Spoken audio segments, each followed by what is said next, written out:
त्याग संसार का सर्वोपरि धर्म है जिस पर समस्त सृष्टि क्रम चल रहा है। त्याग धरती का अमोघ विधान है। जो प्राप्त है उसे छोड़ो और आगे का वर्ण करो। ये त्याग मंत्र संसार और यहाँ के पदार्थों को नित्य निरंतर विकास तथा परिवर्तन की ओर अग्रसर करता आ रहा है।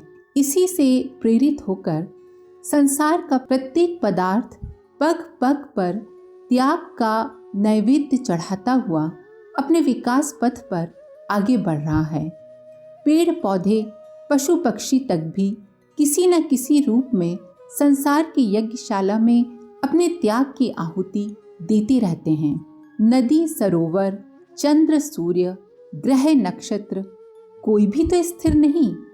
प्रत्येक क्षण में प्राप्त स्थिति का त्याग करके नवीन का वरण करते ही रहते हैं। संसार का नियम ही प्राप्त का त्याग करना और नवीन का वरण करते रहना है। इस नियम को जीवन का अंग बनाकर जीवन पथ पर चलते रहने में ही, लेने और देने, पाने और छोड़ने के विश्व नियम को आत्मसात करने में ही व्यक्ति का विकास निहित है। किंतु जब मनुष्य सृष्टि के इन स्वरों में आवाज मिलाकर नहीं गाता तो उसका जीवन गीत बेसुरा हो जाता है।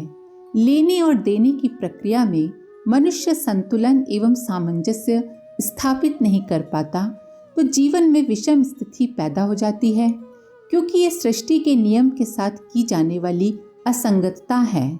जब हम कहते हैं नहीं छोड़ेंगे, ये तो हमारा है, ऐसे ही रखेंगे, ऐसे ही रहेंगे, तब संसार का नियम कहता है जो प्राप्त किया है उसका त्याग करो और नवीन का वरण करो। इन विरोधी प्रणालियों से मनुष्य का जीवन संघर्ष का केंद्र बन जाता है। एक और मनुष्य की सीमित सत्ता, दूसरी ओर अमोघ विश्व नियम। अंततः मनुष्य को परास्त होना ही पड़ता है।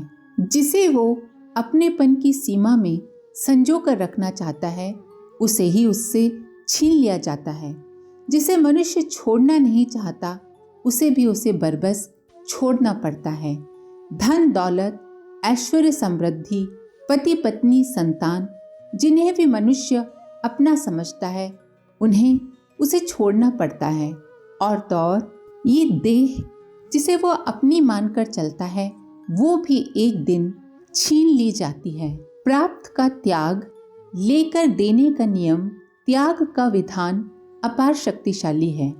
ये सब पर लागू होता है। ये बात अलग है कि मनुष्य इसे कैसे अपनाता है, स्वेच्छा से या फिर मजबूरी में। इतना अवश्य है कि स्वेच्छा से किया जाने वाला त्याग मनुष्य को संतोष एवं शांति प्रदान करता है और मजबूरी में किया गया त्याग उसे दुख, क्लांति, अशांति, क्लेश का अनुभव कराता है। मजबूरी में किए जाने वाले त्याग को तो त्याग कहा भी नहीं जाना चाहिए। त्याग तो वो होता है जो अपने मन से खुशी खुशी किया जाता है। वेद के तत्वदर्शी ऋषि ने कहा है, तेन त्यक्तेन भुंजिथा माग्रध, अर्थात हे मनुष्य, तेरे पास जो कुछ है उसका त्याग करते रहना तथा जो सहज ही प्राप्त है उसी को लेकर संतुष्ट रहना। संग्रह मत करना, लोभ मत करना। हाँ, तो इस विश्व नियम के स्वरों में स्वर मिलकर जीवन गति गाने पर मनुष्य का जीवन एक मधुर गीत बन जाता है, जिसमें मुक्ति, उल्लास, आनंद, सुख, शांति की स्वर लहरियां गूंज उठती हैं। जिस तरह सामाजिक नियमों के अनुसार चलते रहने पर व्यक्ति अपने आप में स्वतंत्र बंधन रहित जीवन बिता सकता है, उसी तरह विश्व नियम के अनुकूल चलने पर भी मनुष्य जीवन स्वाभाविक अधिकारों का पात्र बन जाता है। समाज के नियमों का उल्लंघन करने पर मनुष्य जिस तरह दंड एवं यंत्रणाओं का भागी बनता है, उसी तरह विश्व नियम के विरुद्ध चलने पर मनुष्य अपने आप में ही बंधन, जड़ता, आत्मिक क्लेश, अशांति एवं असंतोष का भागी बनता है। त्याग में मुक्ति है, स्वाधीनता है और त्याग ही शांति की प्राप्ति का आधार है। नीड़ में आबद्ध पक्षी शावक जब उन्मुक्त आकाश और धरती के विशाल प्रांगण में निकल पड़ता है तो सीमित से असीमित, शुद्र से महानता को प्राप्त करता है। उसके पंख घोंसले के संकीर्ण आवरण में बद्ध नहीं रहते, वो जब चाहे जहां चाहे उड़ सकता है। त्याग में भी ऐसी ही मुक्ति है, ऐसी ही स्वाधीनता है। त्याग प्राप्ति का आधार है। एक का त्याग दूसरे की प्राप्ति का वरदान है। जो त्याग नहीं कर सकता उससे प्राप्त करने का अधिकार भी छिन जाता है। गर्भस्थ शिशु अपनी माँ के प्यार, दुलार, वात्सल्य को संपूर्ण भाव से प्राप्त नहीं कर पाता, किंतु जैसे ही वो आवरण का त्याग करके बाहर आता है तो पूर्णोत्तर भाव से माँ को प्राप्त कर लेता है। इस प्राप्ति के साथ साथ शुद्र संकीर्ण नाड़ी तथा गर्भ के बंधनों से मुक्त हो वो विराट भूमि की छाया में विश्व प्रांगण में प्रवेश करता है। हम चीजों को इकट्ठा करें, संग्रह करें, ताकि हम उसे दूसरों को दे सकें। अगर हम लेते हैं तो हमें देना भी आना चाहिए। यही है जीवन का मूल मंत्र। बिना त्याग किए सिर्फ संग्रह करना निषिद्ध है। उसका कोई अर्थ नहीं, उससे शांति नहीं मिलेगी, बल्कि जीवन में एक खालीपन ही बढ़ेगा। केवल भोग ही भोग हो और त्याग ना हो तो ये जीवन के लिए बंधन बन जाएगा। जब भोग की आसक्ति मनुष्य को जकड़ लेती है तो वो दिनों दिन विपत्ति और पतन की ओर अग्रसर होता जाता है।